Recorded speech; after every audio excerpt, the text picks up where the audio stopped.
Hello students, आज हम एक नया टॉपिक स्टार्ट करने वाले हैं मैक्रो इकोनॉमिक्स का। बैंकिंग। बैंकिंग एक बड़ा ही इंपॉर्टेंट टॉपिक है, बहुत ही इंपॉर्टेंट रोल प्ले करता है किसी भी इकोनॉमी, दैट मीन्स किसी भी देश को डेवलप करने में इसका बड़ा रोल है। देखिए, किसी भी कंट्री को डेवलप करने में बहुत सारी चीजों का, बहुत सारे एलिमेंट्स का रोल होता है, जिसमें से एक है बैंकिंग। अगर हम बात करें कि बैंकिंग क्या है, तो बैंकिंग से पहले थोड़ा सा रोल हम समझ लेते हैं। पैसा बहुत बड़ी चीज है। अगर मार्केट की बात करें अगर हम, तो मार्केट में पैसा सर्कुलेट होना बहुत जरूरी है। अगर ये सर्कुलेट होगा तभी मार्केट रन करेगा, और जब मार्केट रन करता है तभी कोई कंट्री डेवलप करती है। समझिए मेरी बात को। पैसा जो होता है ना, ये एक तरह का ब्लड है। जैसे हमारे शरीर में ब्लड होता है, वो सर्कुलेट करता है, तभी हमें हमारे ऑर्गन्स को, सारे ऑर्गन्स को कुछ ना कुछ एनर्जी मिलती है, तभी हमारा शरीर चल पाता है। ऐसे ही किसी भी कंट्री को ग्रो करना है तो मार्केट चलना बहुत जरूरी है। और मार्केट चलने का मतलब है कि वहां पे ब्लड मीन्स यहाँ पे रुपीज का सर्कुलेट, या फिर रुपीज हम बोले इन सेंस मनी का सर्कुलेट होना बहुत जरूरी है। अब इस बात को बहुत अच्छे समझ लीजिए कि मनी का सर्कुलेशन बहुत जरूरी है, क्योंकि अगर मैं एक सिंपल से एग्जांपल दूं, अगर हमारे शरीर में ब्लड सर्कुलेट ना करे तो फिर हम जिंदा नहीं रहेंगे। ऐसे ही अगर मार्केट में मनी सर्कुलेट नहीं करेगा तो मार्केट भी जिंदा नहीं रहेगा, और जब मार्केट ही जिंदा नहीं रहेगा तो एक बात अच्छे समझ लीजिए कि फिर देश भी डेवलप नहीं कर पाएगा। अब मनी की बात करें तो मनी को सर्कुलेट कराने में मार्केट में बैंकिंग सिस्टम का बहुत बड़ा रोल है। नो डाउट कि हमारे पास से भी पैसा सर्कुलेट करता है मार्केट में, जो कि अगर मेरे पॉकेट में पैसा है, मान लीजिए 100 रुपये, 1000 रुपये, या फिर जितने भी रुपए हैं, अगर मैंने मार्केट में कोई चीज खरीदी तो मेरे पास से वो किसी और के पास गया, जो सेलर था उसके पास गया पैसा, फिर सेलर क्या करेगा कि मार्केट में जाएगा, फिर और सामान खरीदेगा, प्रॉफिट अर्न करेगा, ये सारी ऐसे, फिर वो पैसा किसी और के पास जाएगा सेलर से, तो ऐसे पैसा सर्कुलेट करता रहता है। और जितना ज्यादा पैसा सर्कुलेट करेगा उतना अच्छा होता है। अगर मैं थोड़ा सा आपको आइडिया दूं कि अगर पैसा सर्कुलेट ना करें मार्केट में तो इकोनॉमी की क्या कंडीशन होती है। अभी रिसेंटली लॉकडाउन लगा, लॉकडाउन लगने से क्या हुआ, मार्केट सारे बंद हो गए थे, पैसा सर्कुलेट नहीं हो पा रहा था। ठीक है, तो क्या हुआ, हमारी इकोनॉमी हमारी जीडीपी थी वो माइनस के 24% अराउंड अप्रॉक्स गिर गई थी। और एक एग्जांपल समझते हैं, जैसे डिमोनेटाइजेशन हुआ था, तो उससे क्या हुआ था कि काफी कुछ टाइम तक के लिए जो पैसा था वो ब्लॉक हो गया था, मार्केट में सर्कुलेट नहीं हो पाया था। जो डेली बेसिस, कैश बेसिस पे जो बिजनेस चलते हैं वो फेल हो गए थे पूरी तरह से। एक तरह से हम समझ सकते हैं कि बर्बाद से हो गए थे। तो मनी का सर्कुलेट होना बहुत जरूरी है, और मार्केट में मनी का सर्कुलेट करने में बैंकिंग सिस्टम का बहुत बड़ा रोल है। अगर किसी कंट्री में बैंक फेल हो जाती है तो वो बहुत बड़ी बात होती है, ये समझिए कि वो इकोनॉमी फेल हो गई। बैंकिंग सिस्टम इतनी आसानी से फेल नहीं होते हैं, बैंकिंग सिस्टम बहुत इंपॉर्टेंट है। अगर आप समझ सकते हैं, मैं आपको बहुत इजी वे में समझा सकता हूँ कि अगर मनी सर्कुलेट नहीं हो रहा है तो बैंकिंग सिस्टम की मदद से हम मनी को सर्कुलेट करा सकते हैं और मार्केट में वापस जान डाल सकते हैं। और अगर मार्केट बहुत ज्यादा तेजी से बढ़ रहा है, तो अगर महंगाई बढ़ रही है, नो डाउट अगर मार्केट में डिमांड ज्यादा होती है, डिमांड अगर ज्यादा होती है सप्लाई से, तो इधर क्या होता है, इन्फ्लेशन होता है, प्राइसेस बढ़ते हैं। तो इसे कंट्रोल करने का भी हमें जरिया देना पड़ता है बैंकिंग सिस्टम से। ठीक है, अब ये तो समझ में आ रहा है कि बैंकिंग सिस्टम बहुत इंपॉर्टेंट है, ये किसी भी कंट्री को डेवलप करने में बहुत ज्यादा इंपॉर्टेंट रोल प्ले करती है। मैं आपको बहुत सिंपल सा एक एग्जांपल देता हूँ कि बैंकिंग सिस्टम क्यों इंपॉर्टेंट है। और हम थोड़ा हिस्ट्री में जाते हैं और समझते हैं कि जब हमारी कंट्री इंडिपेंडेंट हुई थी, जब आज़ाद हुई थी, तो हमारी कंडीशन क्या थी हम लोग जानते हैं। मतलब गरीबी थी, ये सारी चीज़ें थी, और ये हम समझ सकते हैं कोई इंफ्रास्ट्रक्चर नहीं था उस टाइम पर, कच्ची रोड वगैरह हुआ करती थी, इलेक्ट्रिसिटी नहीं थी। तो नॉर्मल सी बात है कि उस टाइम पे बैंक्स भी नहीं हुआ करती थी, है ना। और ये अमेरिका दूसरी तरफ, और जो डेवलप कंट्री दूसरी तरफ, इधर और इंडिया में क्या फर्क था। जब दुबई को आज हम देख सकते हैं कि दुबई है, तो दुबई आज इतना कैसे डेवलप कर रही है, ये इसकी भी स्थिति कह सकते हैं कि इंडिया जैसी थी। आज से हम 60-70 साल पहले जाए, इंडिया क्यों डेवलप नहीं कर पाया? क्योंकि हमने बहुत सारी चीज़ें गलत कर दी है। अब किसने गलत करी है इस पर हम नहीं जा सकते। हमारे देश में बैंकिंग सिस्टम तेजी से डेवलप नहीं हो पाया। अगर जब हमारी कंट्री आज़ाद हुई थी, इंडिपेंडेंट हुई थी, और उसके 10, 15 साल, 20 साल में अगर हमारे कंट्री ने पूरे चारों तरफ बैंकिंग सिस्टम फैला दिया होता तो आज इंडिया कहीं और होता। बहुत इंपॉर्टेंट रोल प्ले करता है बैंकिंग, हम चैप्टर में समझेंगे इसमें, और ये बहुत इंपॉर्टेंट चैप्टर भी है और हम समझते हैं कि इसमें आपको बहुत कुछ सीखने को भी मिलेगा। मैक्रो इकोनॉमिक्स का बैंकिंग चैप्टर हम पढ़ रहे हैं। एक बात जो मैं बात कंटिन्यू कर रहा था वो थी कि अगर हमारी कंट्री आज़ाद हुई थी तो उस टाइम पे अगर बैंकिंग सिस्टम अगर अच्छे से डेवलप हो जाता तो हमारी कंट्री क्या डेवलप्ड होती, डेवलपिंग नहीं होती। बहुत सारी कंट्रीज में उन्होंने क्या करा था, बैंक सिस्टम को अच्छे से फैला दिया था। उन्होंने समझा कि भैया ये बहुत इंपॉर्टेंट चीज़ है ना, इन्वेस्टमेंट बैंकिंग के जरिए हो सकता है ना। हम लोग आज देखा जाए तो आज हम लोग शेयर्स के बारे में जानते हैं, आज लोग हम म्यूचुअल फंड में इन्वेस्ट कर रहे हैं तो इकोनॉमी को बूस्ट मिल रहा है। लेकिन यही काम अगर आज से 40 साल पहले हो चुका हो तो आज इंडिया की कंडीशन कुछ और होती। तो मनी का सर्कुलेट करना बहुत जरूरी है। बैंकिंग बहुत चीज़ों में हेल्प करती है। मैं एकदम से नहीं बता सकता, हम पूरे चैप्टर में धीरे धीरे समझेंगे, फिर आपको मैं बताऊंगा एंड में कि हमने क्या क्या चीज़ें इंपॉर्टेंट चीज़ें पढ़ी। तो जो मैं बताना चाहता हूँ कि जो अगर इंडिया में 40 साल पहले अगर इकोनॉमी में अगर बैंकिंग सिस्टम अच्छे से डेवलप हो जाता तो आज हमारी कंट्री डेवलप होती। तो चलिए हम चैप्टर को स्टार्ट करते हैं। छोटा सा इंट्रो था, तो चलिए स्टार्ट करते हैं। चलिए समझते हैं कि हमारे इंडिया में, क्योंकि हम इंडिया में हैं तो देखिए इंडिया की बात करेंगे। और दूसरी कंट्रीज में देखा जाए तो नॉर्मली सभी कंट्रीज में बैंक्स के टाइप्स कितने होते हैं। तो हम बात करते हैं कि बैंक्स के बहुत तरह के टाइप्स होते हैं, जिसमें से हमें इस चैप्टर में 2 ही बैंक्स के बारे में पढ़ना है। और वो 2 बैंक हैं, पहली है कमर्शियल बैंक और दूसरी राजा, दैट इज सेंट्रल बैंक। हर कंट्री की अपनी सेंट्रल बैंक होती है। इंडिया में सेंट्रल बैंक है RBI, that is reserve bank of India. वैसे बैंक्स बहुत तरह की होती है, मैं आपको बता देता हूं कुछ। कमर्शियल बैंक है ही है, सेंट्रल बैंक है ही है, फाइनेंशियल इंस्टीट्यूशन भी बैंक टाइप में आ जाते हैं। कोऑपरेटिव बैंक हमने 11 में पढ़ा था। कोऑपरेटिव बैंक जो ऐसे चीज होती है, सेल्फ हेल्प ग्रुप्स होते हैं कि इसके जो मेंबर्स होते हैं वो इसे मिलकर चलाते हैं, तो वो प्रॉफिट के मकसद से कम होती है। और भी बैंक्स है, नॉन कमर्शियल बैंक्स होती हैं जैसे नाबार्ड और कई सारी बैंक्स हैं। तो हमें इस चैप्टर में केवल कमर्शियल बैंक और सेंट्रल बैंक में फोकस करना है। दूसरी बैंक्स का भी रोल है लेकिन इतना हमें इस चैप्टर में नहीं पढ़ना है। अब बात करते हैं कि कमर्शियल बैंक क्या होती है। सबसे इंपॉर्टेंट चीज, कमर्शियल बैंक क्या होती है। जैसे कि हमने आसपास बैंक देखी बहुत सारी, मैं थोड़ा सा आइडिया देता हूं। जैसे state bank of India, bank of India, ICICI bank, Kotak Mahindra bank, तो बहुत सारी बैंक्स हैं। मतलब आपने, मैं एक नॉर्मल बैंक बताऊं, आपने जो आसपास में जब भी देखा होगा जो भी बैंक होती है वो नॉर्मली कमर्शियल बैंक की होती है। फिर भी दूसरी जो बैंक होती है वो भी होती है नो डाउट, लेकिन हम जो आसपास देखते हैं नॉर्मली कमर्शियल बैंक होती है। अब पहचाने कैसे कमर्शियल बैंक क्या होती है। अब ये भी नहीं कह सकते कि हर बैंक जो बाहर ओपन हो रही है किसी ने बोर्ड लगा दिया वो सारी कमर्शियल बैंक है। नो, सारी कमर्शियल बैंक नहीं हो सकती। तो हम डिफाइन कैसे करें कमर्शियल बैंक क्या होती है। सबसे पहली बात, मैं कुछ पॉइंट्स लेकर चलता हूं कि कमर्शियल बैंक क्या होती है। तो पहला पॉइंट कि कमर्शियल बैंक फाइनेंशियल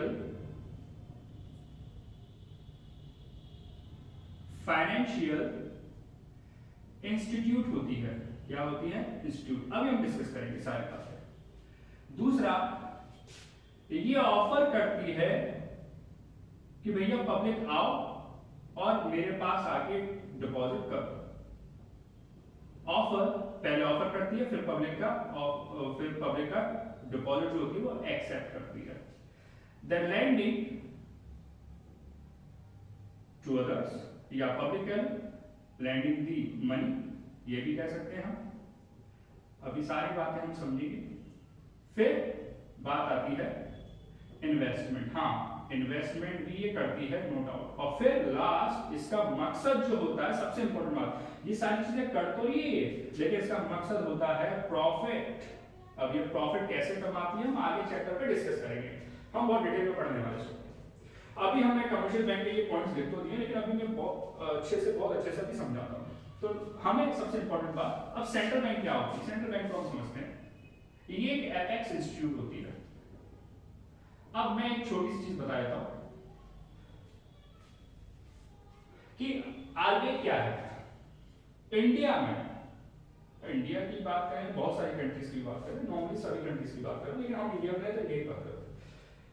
तो जो सेंट्रल बैंक होती है, इसी के अंदर ये सेंट्रल बैंक जो होती है, ये मॉनेटरी पॉलिसी पर कंट्रोल रखती है। नो डाउट ऊपर गवर्नमेंट बैठी हुई है, इसको हम नहीं बोल सकते, कोई बड़ा फैसला लेती है गवर्नमेंट का, वो होता है उसमें हम मना नहीं कर सकते। लेकिन सेंट्रल बैंक एक ऐसी बैंक है जो राजा है बैंकों की, मालिक है बैंकों की, मालिक नहीं बोलेंगे, राजा है बैंकों की।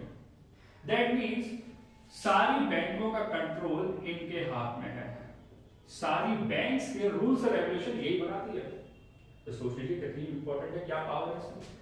तभी तो नाम है सेंट्रल बैंक। ये सब सेंट्रल बैंक नहीं है, नेशनल बैंक है, दैट मींस जो कंट्री में चलती है, लेकिन सेंट्रल बैंक बड़ी इंपॉर्टेंट चीज है। ये सारा कंट्रोल, सारा पावर, सारे रूल्स और रेगुलेशन, अगर सेंट्रल बैंक ने बोल दिया कि भैया आप लोन देना बंद कर दो, तो सारी कमर्शियल बैंक को लोन देना बंद करना पड़ेगा। सेंट्रल बैंक ने कह दिया कि लोन देना चालू करो, दो फॉर्मेलिटीज कम कर दो, कोई दिक्कत नहीं है, लेकिन देते जाओ लोन, कोई मार्केट डाउन चल रहा है, सारी बैंक्स को देना पड़ेगा लोन। तो एक तरह से समझ लीजिए कि ये फादर है। एक समय मैं समझा रहा था, कमर्शियल बैंक, इतनी सारी कमर्शियल बैंक है, national state bank of India है, बहुत सारी बैंक है, बैंक ऑफ इंडिया है, बहुत सारी बैंक है। ये क्या है, एक तरह से समझ लेते हैं कि ये बैंक क्या है, ये डॉटर एंड सन्स है, मतलब बच्चे हैं। अब फादर ने बोल दिया कि ये और ये अपने बच्चों से जो कह के चल रहे हैं वो उन्हें मानना पड़ेगा, नहीं मानेंगे तो पनिशमेंट है।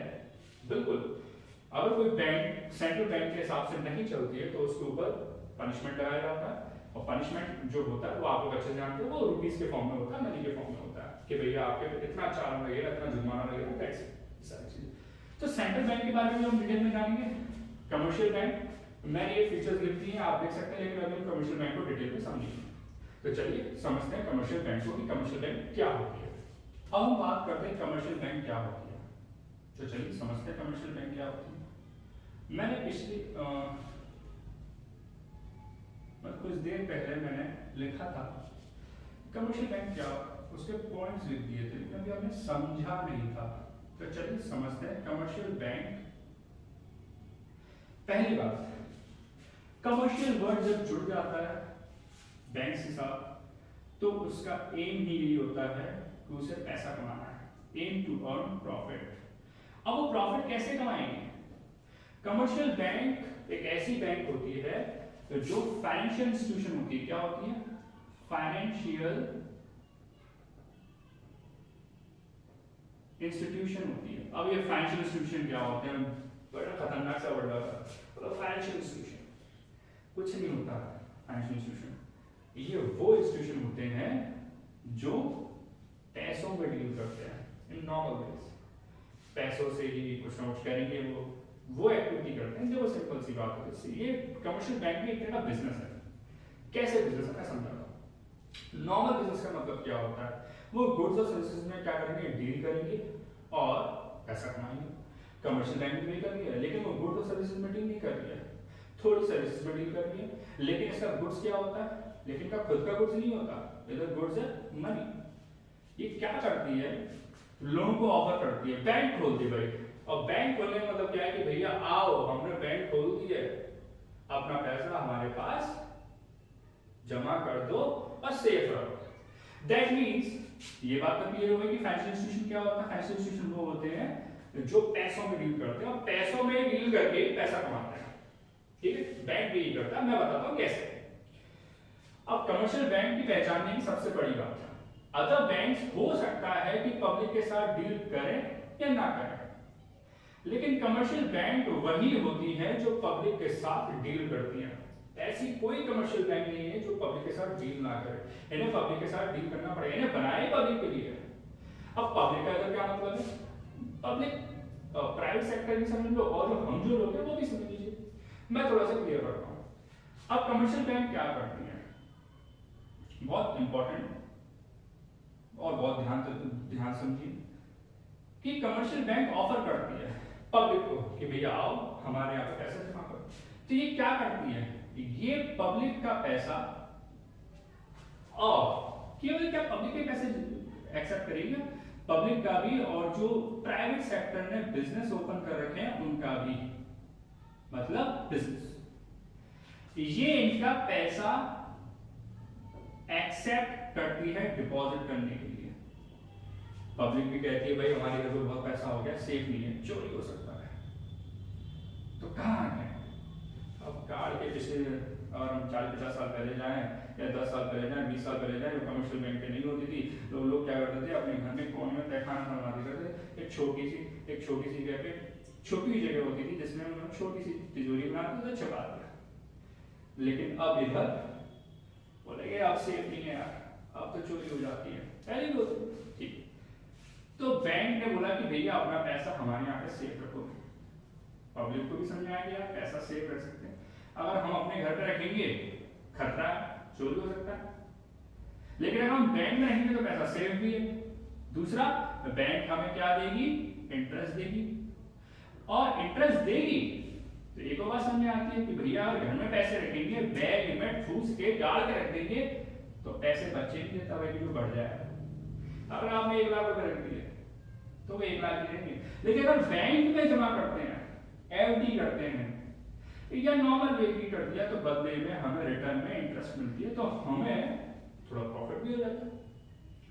अरे ये समझ में नहीं आया कि कमर्शियल बैंक मतलब हमारा पैसा सेव भी रख रही है भाई, और हमें हमारा पैसा पूरा लौटा भी रही है, और प्लस इंटरेस्ट लौटा रही है। तो ये कैसे है, समझ में नहीं आया। पैसे में क्या पानी डाल देगी और बढ़ा नहीं, ये क्या करती है कमर्शियल बैंक कि पब्लिक से हम इन दोनों को पब्लिक लेके चलते हैं। अब वैसे तो गवर्नमेंट भी अपना पैसा बैंक में जमा करती है, लेकिन हम गवर्नमेंट की बात नहीं कर रहे थे, हम नॉर्मल लोगों की बात कर रहे हैं। तो नॉर्मल लोग हम लोग हैं, और प्राइवेट सेक्टर जो प्राइवेट बिजनेस है वो, हम गवर्नमेंट की बात नहीं कर रहे थे। गवर्नमेंट में पैसा रखती है, नो डाउट, हम मना नहीं कर रहे हैं, लेकिन हम इन दोनों पे पब्लिक लेके चल रहे हैं। अब बात करते हैं आगे। तो हमने ये तो समझ लिया कि इसका मकसद क्या होता है, प्रॉफिट। बोले भैया कमर्शियल बैंक प्रॉफिट काम कर रही है, ये तो पैसा लिया था 1 लाख, लौटा लिया 1,05,000 पे, ये 5,000 पे कैसे लौटा, ये अपने खर्चे कैसे निकाल रही है, ये तो समझ में नहीं आया। तो मैं बताता हूं। अब इसके पास पैसा आ चुका है, कहां से, पब्लिक से, तो इसके पास कुछ पैसा डिपॉजिट हो चुका है। अब ये महाशय क्या करते हैं, हालांकि हम आगे और डिटेल में पढ़ेंगे इसे, अभी शॉर्ट व्यू दे रहे हैं हम। एक्चुअली में हम ये समझ रहे हैं कि कमर्शियल बैंक क्या होती है। तो ये जो पब्लिक का डिपॉजिट पड़ा हुआ है इनके पास, ये इनके पास आ गया, चलो ठीक है। अब प्रॉफिट कैसे कमाए समझ नहीं आया। तो यही बैंक क्या करती है, आप इन पैसों का 2 काम करेंगे, इन पैसों को 2 काम करेगी भाई। अगर ये काम नहीं करा तो बैंक को प्रॉफिट नहीं हो सकता। अब समझिए क्या कैसे क्या करेगी, बहुत ध्यान से समझिए। ये इस पैसे को या तो इन्वेस्ट कर देगी, क्या कर देगी, इन्वेस्टमेंट। अब इन्वेस्टमेंट कहां करेगी भाई, इन्वेस्टमेंट देखिए, ये बैंक है, ये ऐरी गैरी चीज नहीं है, ये तुक्का लगा दिया, इधर इन्वेस्ट कर दो, उधर इन्वेस्ट कर दो, पैसा बढ़ जाएगा। देखिए ये बहुत रिसर्च करती है, और ये उसी जगह पैसा लगाती है जहां पे पैसा अपना खुद का आ भी जाए और प्लस प्रॉफिट भी होता है।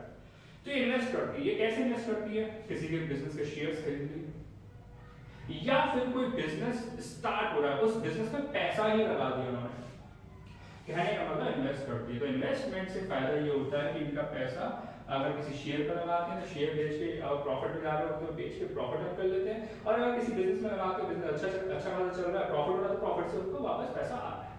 और फिर क्या करते हैं, और एक और काम करते हैं, ये लोन देते हैं। क्या देते हैं, लोन। अब लोन किसे देंगे, 2 लोगों को, या तो पब्लिक को, हम जैसे लोगों को, या फिर किसी बिजनेस को। समझ बात। अब जब लोन देंगे, फॉर एग्जांपल हम लेके चल रहे हैं कि भैया 1 लाख रुपए डिपॉजिट हुआ, हम मान के चलते हैं कि पब्लिक ने 1 लाख रुपए जमा करे, ठीक है। हालांकि हम डिटेल में पढ़ेंगे, कुछ पैसा कमर्शियल बैंक को रिजर्व के तौर पर अपने पास रखना पड़ता है, लेकिन उसका टॉपिक कभी हम नहीं दे रहे। पहले हम कमर्शियल बैंक में फोकस करते हैं, कमर्शियल बैंक होती क्या है। फिर बात आती है कि भैया 1 लाख जमा हुआ, ठीक है। अब बैंक को 1 लाख, बैंक ने क्या करा, 1 लाख रुपए लोन दे दिया या इन्वेस्ट कर दिया, दोनों से 10% का रिटर्न आ रहा है। अब 1 लाख का 10% कितना हो गया, 10,000। मतलब बैंक को 1 लाख रुपए लोन देने पे या फिर इन्वेस्ट करने पे 10,000 की कमाई हो गई, ठीक है भाई। अब इधर भी इंटरेस्ट देना, कितना इंटरेस्ट देना, अब कितना देना है वो लेके चलते हैं, एवरेज लेके चलते हैं 5%, नो डाउट 5% ले लेते हैं, 5% लेते हैं।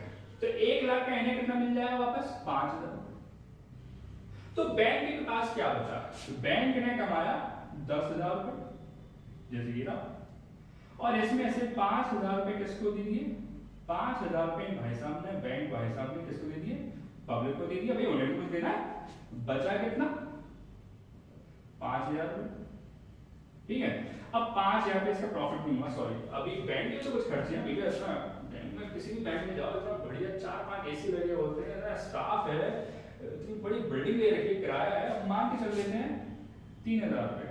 पहली बात आप एक बात का ध्यान रखिए कि मैं अगर 3,000 लिख रहा हूँ ना, ये 3,000 नहीं है भाई, लाखों करोड़ों में जा सकते हैं, ये तो मैं अज्यूम करके चल रहा हूँ। तो बैंक के पास कितना बचा, 2,000, और यही बैंक का क्या हो गया, प्रॉफिट। देखो कैसे प्रॉफिट कमाया उन्होंने, क्या करा, पब्लिक से पैसा ले लिया, पब्लिक खुद आ रही है कि भैया हमारा पैसा सेव रहो, बदले में इंटरेस्ट लिए। और इस कमर्शियल बैंक ने क्या करा, जरूरतमंद लोगों को दे दिया। अब ये लोग कौन है, जरा समझना, इसको हम आगे तो ये वो लोग हैं जिनके पास सरप्लस है, इनके पास सरप्लस पैसा है, और ये वो लोग हैं जिनको पैसे की जरूरत है, इनके पास शॉर्टेज है। तो कमर्शियल बैंक क्या करती है, जिनके पास सरप्लस पैसा है उनसे पैसा ले लेती है, लेती नहीं है, कहने वो लेने का मतलब ये लोग खुद जाते हैं जमा करने। बैंक तो मैं वो ऑफर करके भैया आओ हमारे बैंक में पैसे जमा करो, बैंक तो खुद कह रही है, अब बैंक घर तो नहीं आती ना।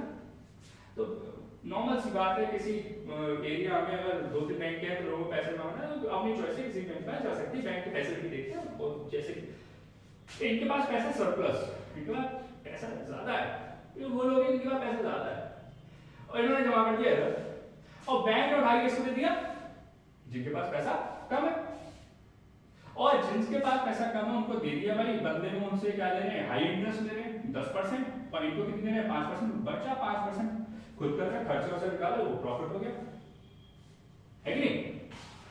तो कमर्शियल बैंक को कैसे पहचाने, 4 पॉइंट से पहचान सकते हैं। कमर्शियल बैंक सबसे पहले बात है फाइनेंशियल इंस्टीट्यूशन होती है, और वो इंस्टीट्यूशन जो पैसे डील कर देती है। इधर कहीं कुछ सामान बेचना खरीदना आया, सब पैसों में डील हो रहा है, तो commercial bank no doubt financial institution है, क्योंकि फाइनेंशियल इंस्टीट्यूशन वो होते हैं जो पैसों में डील करते हैं।